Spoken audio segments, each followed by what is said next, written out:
Today, because I'm really committed to the bit, I went to remote islands in the middle of nowhere. I always hear Japan influencers talk about hidden gem this, locals only that, but do their local hidden gems involve an overnight ferry to a town so tiny that the streets don't even have town names? Thought not. The Goto Islands aren't really well known by people, even by people who live super close by. There aren't a ton of tourist attractions, and the island I spent most of my time on, Nauru, doesn't even have buses. If you want to get around on Nauru as an outsider, your options are rental bike or taxi. That's it. Yet, I thoroughly enjoyed my time there. I learned how to ride a bike for the first time in my life. I saw crystal clear waters and stunning views, and enjoyed conversation with many, many people. And honestly, I truly grew to love the island, and I hope you do too. But first, let's talk about some history.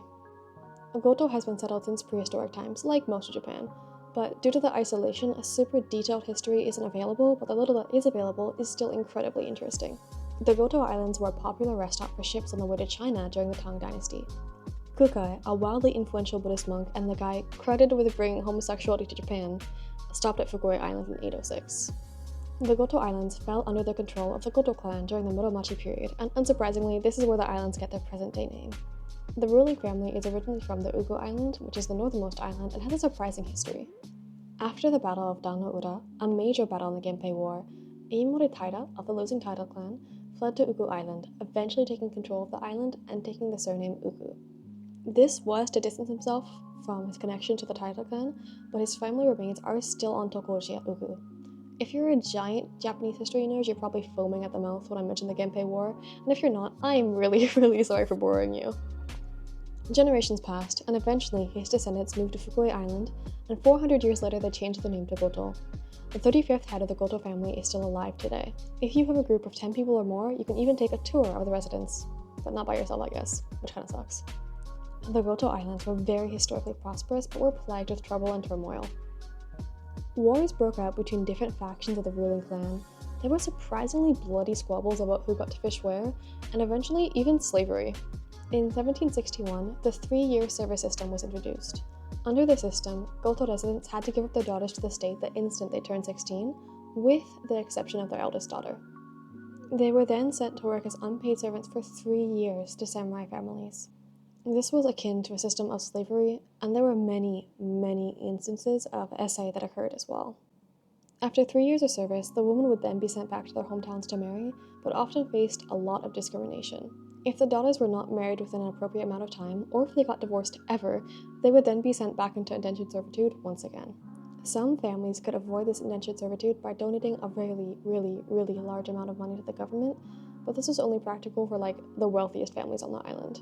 This barbaric practice occurred until the end of the Edo period. A later head of the Goto family also died as a result of exposure to the August 9th bomb in Nagasaki, leaving the family in a succession crisis as there was no heir. This was then resolved by adoption. But surprisingly, it wasn't the history of the Goto Islands that made me interested in them in the first place.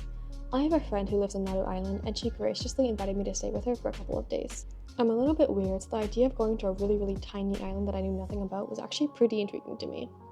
My journey started in Fukuoka, which is about a 3-hour train ride away from Kumamoto. To be fair, it's 15 minutes if you actually use the Shinkansen, but I did not have the money for that, I'm gonna be so real. I ended up taking the Taiko ferry. For anyone who wants to go, here's a tip about the weirdly designed and strangely inefficient website.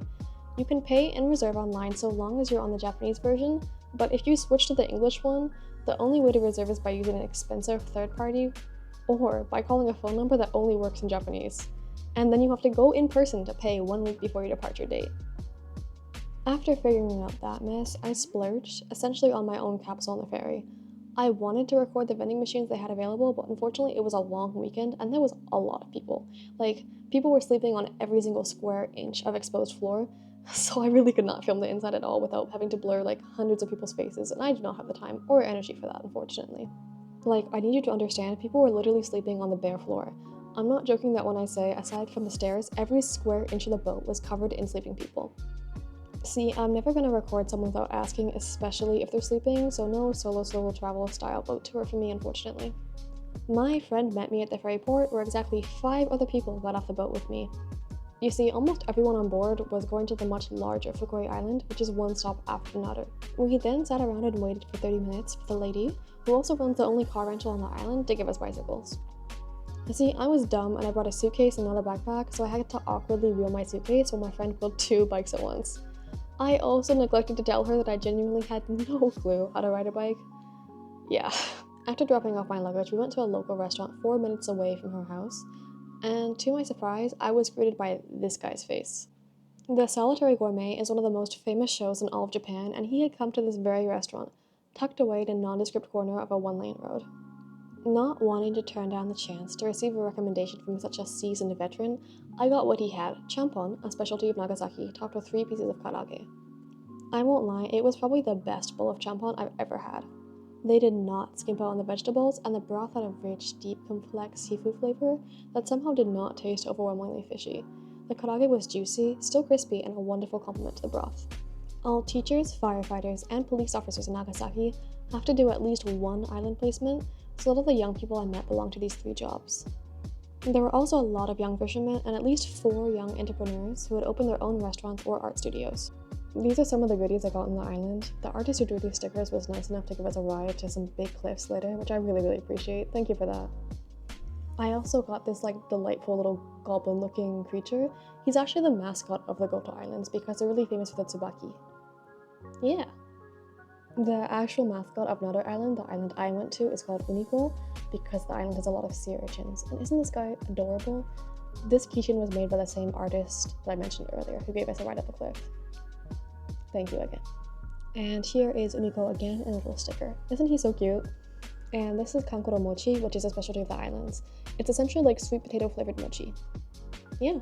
The moment of truth came after lunch. My friend gave me my bike and told me we were going to ride 30 minutes to see her favorite beach. Keep in mind, the last time I'd even attempted to ride a bike was 10 years ago in physical therapy. This town I was staying in, the only large town on the island, was nestled in between 2 large mountains, but was surprisingly flat and didn't actually have many large hills.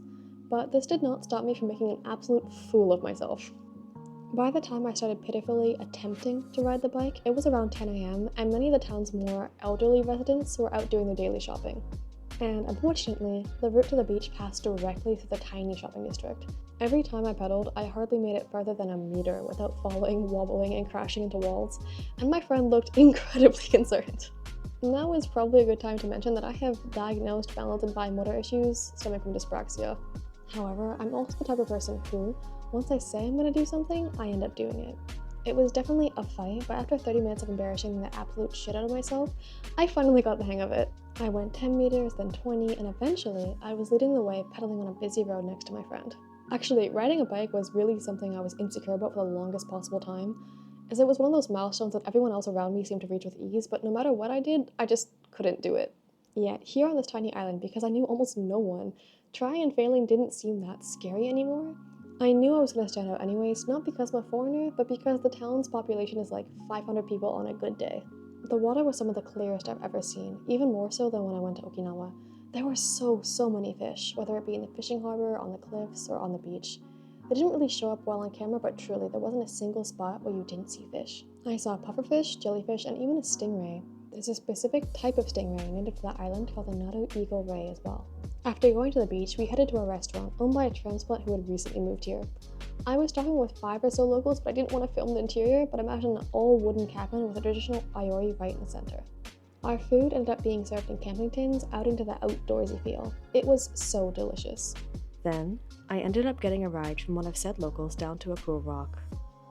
These specific cool rocks form an ancient pathway at low tide, and some people even say you can see the ancient footprints of a rhino embedded into said river rock.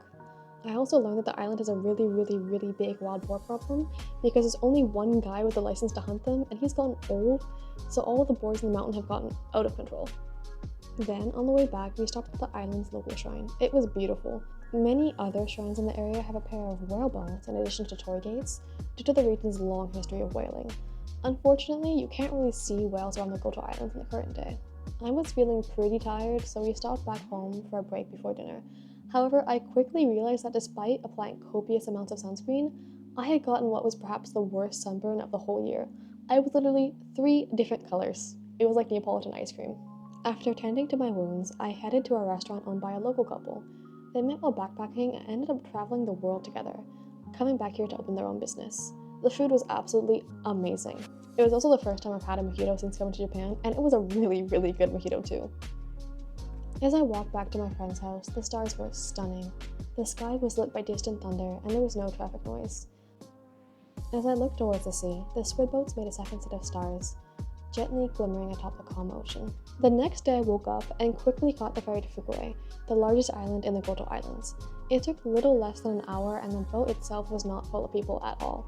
However, I was shocked when attempting to buy a drink for the trip. One green tea was a little less than 200 yen, and the cheapest option besides that was water. The average price is currently 150 to 160 yen where I live, so that was wild. Fukui is very famous for beef, so we went to a specialty restaurant to eat gyukatsu. It was good, but probably wasn't worth the price I paid for it. Kumamoto is also famous for beef, and because I'm very biased, I do prefer Kumamoto's beef better. Next, we headed to Onidake. Funnily enough, the region in Kumamoto that's famous for beef is called Aso, home to a large volcano of the same name. Onidake, also a volcano, has been called the mini Aso online, and it really, really looks like it. I had some serious volcano and beef deja vu. Unlike Aso, you can climb up to the top of Onidake with little effort, and the whole mountain is entirely covered in this grass, which they burn back regularly. It also lacks the steaming pool of sulfur that Aso has. The only volcanic activity here is limited to underground magma flow. It was absolutely stunning, and I was able to see all of Fukui from the top. I also had an amazing panoramic view of a tropical storm rolling in, and we quickly climbed down the mountain to escape. The storm passed quickly, and we ended up going to a local beach. Unfortunately, I did not consider just how fast the weather would change, and just how bright and sunny it ended up being, so all of my footage is ridiculously overexposed like this. Just take my word for it when I say it was stunning with no one around, white sand, and a really, really, really good ice cream shop at the top of the hill. The castle in Fukui, Ishida Castle, was the final castle built in Japanese history, like, ever, and it's now being used as a high school. It was also the only castle in Japan which had 3 sides that directly faced the ocean. It still has its traditional gate and its old stone walls, and a lovely castle-shaped museum inside. Unfortunately, I didn't have enough time to go because I had to catch the last ferry of the day back to Naru. If you like Ghibli movies, the art director for Laputa, Spirited Away, Princess Mononoke, and Grave of the Fireflies was also from Fukui, and there's a museum dedicated to him as well. At Nauru Ferry Terminal, you can see more cool rocks. The island itself produces very, very rare quartz, where the crystals tend to grow kind of like conjoined twins, forming this cute little heart shape. Taking any quartz from the island is banned, and the exact source is supposed to be a secret, though I did have like 2 people mention that they knew where it was. After returning home, I went to eat some of the cheapest and best sushi of my whole life. The sushi chef at this restaurant was trained in Kyoto but moved here a while ago. It's advised to call and make a reservation beforehand, but we didn't on this day, but the food was still fresh and incredibly delicious, all at a very, very affordable price. Unfortunately, I had heat stroke, and I couldn't eat as much of the sushi as I would have liked to. I went in September, but as anyone who's been to Japan in September knows, September is very much still the height of summer. Falling asleep somewhat delirious, I woke up the next morning and begrudgingly had to end my vacation. I went back to the restaurant I first went to when I first came to the island, and I tucked in. Rudely, the Taigo ferry stopped at the Naru Island on the way here, but if you want to go back, it skips it entirely. So I had to take the much more expensive jet foil to Nagasaki and then pay over 10,000 yen for a Shinkansen. Like, Nagasaki is literally right next to Kumamoto. Like, why does it cost so much money to get back? Then, due to heavy rain, my Shinkansen back to Kumamoto was delayed for 3 hours. And, unfortunately, when I got back home, I realized that half of the footage I took in Naru was corrupted. So that's why you're seeing me supplement it with, like, cell phone footage. Yeah. If you have time, I definitely recommend that you check out Nauru or any of the other tiny, tiny islands like it. Islands in Japan often struggle with low tourism and have a hard time attracting visitors. Honestly, just go, see what it's like. Personally, I've never regretted it.